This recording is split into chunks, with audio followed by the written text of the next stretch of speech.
Welcome to the first episode of Fourth Down and Dee. I am your host, Dee Capri, and I hope that you enjoy this episode. This show is more dedicated to Saints football, Saints trades and teams and moves and things that they are, doing to make sure the team gets better.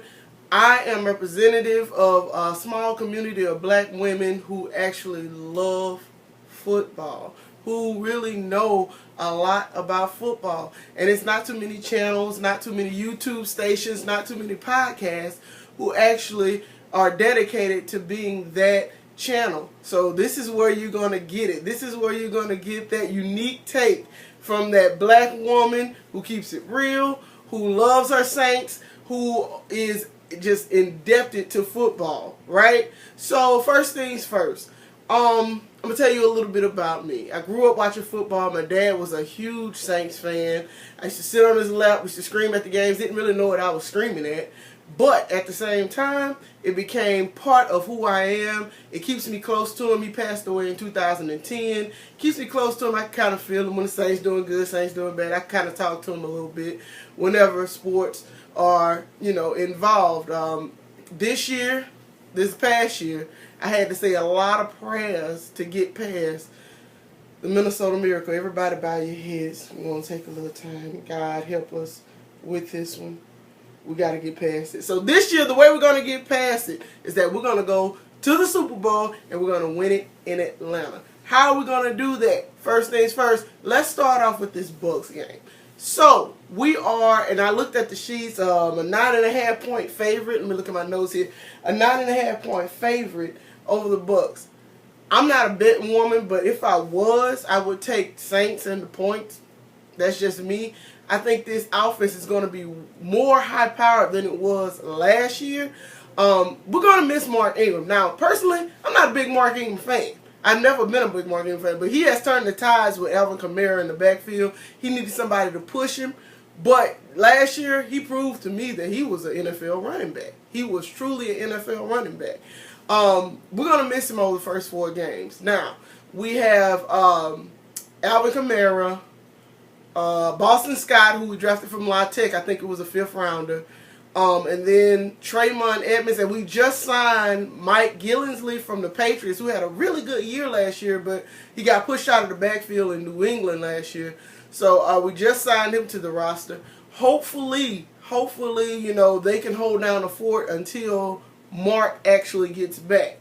I don't know how that's going to go. Alvin is going to have to be the workhorse, which I'm rocking his jersey. Shout out Alvin Kamara.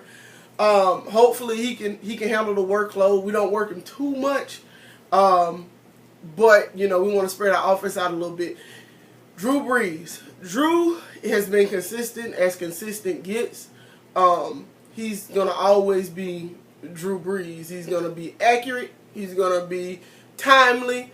He's going to take chances. He's going to throw those picks that you're going to be like, what in the world are you thinking about? But that just comes with the territory with Drew Brees. He always thinks he can make every throw.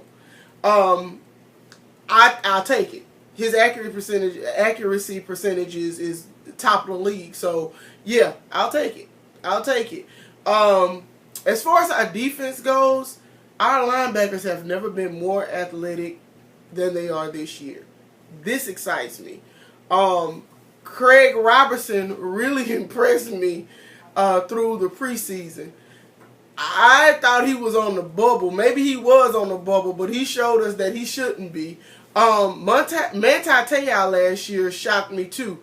I thought he was a serviceable linebacker, but when it came to run stops, I especially remember him from the Redskins game when it was the 3rd and 1 to seal the game for the Redskins, and he shot the gap like I had never seen anybody. He was like a bullet and blew that play up.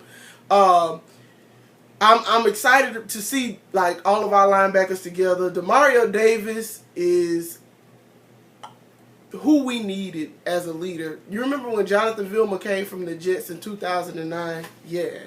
You remember what happened in 2009. Yeah, y'all remember. But I honestly believe that he will be the turning tide for our linebacker core, just like Jonathan Vilma was for us.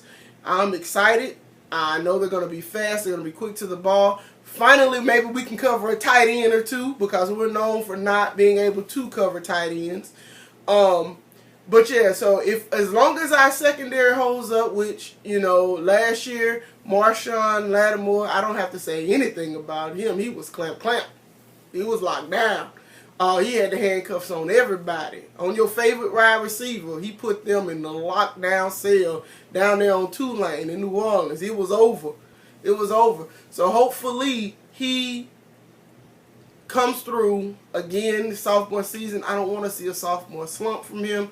Ken Crawley, I've always been a Crawley fan simply because even when he was on our team for the first year, he was always in position. He never would turn his head around. That was his problem. He was always in position, but he never would turn his head around. And I used to always say, Crawley. He's going to be... A lot of people, especially on my Twitter timeline, wanted Crawley up out of here. But then last year, he proved why he was such a sustainable cornerback. He's good. He's fast. He makes good decisions. And he has very, very sticky hands. So, those are the things that we're going to look at in our defense. Hopefully our offense, just keeps being who it is. Let's talk about Tampa Bay real quick. Tampa, of course, is without their quarterback, Jameis Winston, for the first 3 games for some crazy stuff. I really believe Jameis has a mental problem. Yes, he has a mental problem, but they just keep suspending him, bringing him back. It's crazy. And when he is there, he's less than average, if that. I'm not a fan of Jameis Winston simply because I wasn't a fan of him at Florida State either. But I mean, of course, you want your quarterbacks to succeed in the league, but he's just not what everybody hyped him up to be. Anyway, it's either here or there because he's suspended for the first 3 games. So the quarterback that we'll be going against will be a serviceable backup, as they say. Shout out Colin Kaepernick. We'll see. Hopefully, we get this game over early. I want to see Cam Jordan firing off the line. I want to see Marcus Davenport, whenever he's in the football game, getting it together mentally. He has the physical aspects to be a monster. Hopefully, the game slows down for him because that's what it just looks like. The game is a little fast for him. But he'll get there. I want to see him firing off the line. I want to see interior push from our big guys, our guys in the middle.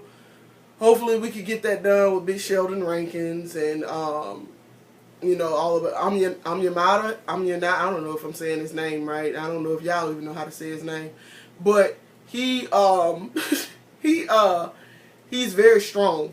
You're not gonna move him. He's like a tree. But he keeps that middle tight.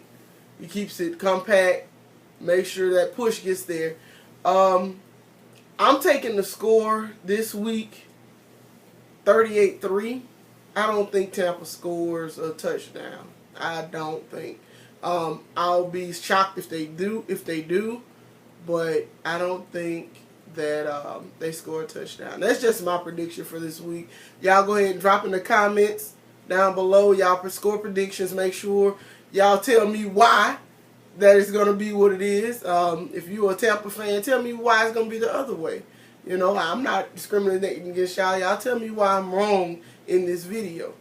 Alright? As far as the season goes, I think we have an 11-5 team, 12-4 team. We're going to hit some road bumps. We have 2, which is a weird schedule to me. We have 2 Thursday night games back to back. We have the Dallas game, and then we have an Atlanta game, which is kind of weird. Kind of throws off the flow of the season for a lot of players. So hopefully we can adjust to that. We do have a very tough schedule. It's not going to be anything that's going to just be a pushover. So hopefully our team is ready.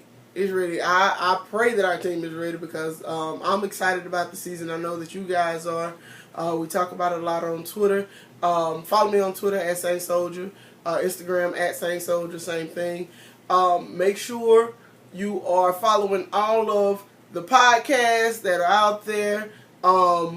at Bearded Brothers podcast. Make sure you are listening to them. They drop every Tuesday. They talk about sports, Saints, Black life, New Orleans stuff. Y'all love it. Love it, love it. So I think that's going to be it. I'm looking at the rest of some things that are coming in on Twitter right now. But next week, I hope to drop these videos about once a week before football games, and hopefully we get some guests on here. Hopefully we'll see, who's excited about what and what I'm wrong about. So make sure you are subscribing. Make sure you are sharing. And just like I said, it's just the very first episode. We just wanted to give it a quick little run. I wanted to get it out there. If you are in the path of the tropical storm, which is now depression, stay safe. Don't turn around. Don't drown. Don't try to drive through the high water. You know how it is down here in the South. Make sure you're keeping your baby safe, and make sure that you are, once again, subscribing and sharing, and make sure we get this out here. All right? We're going to have a good time here at this channel. One love. I'm out.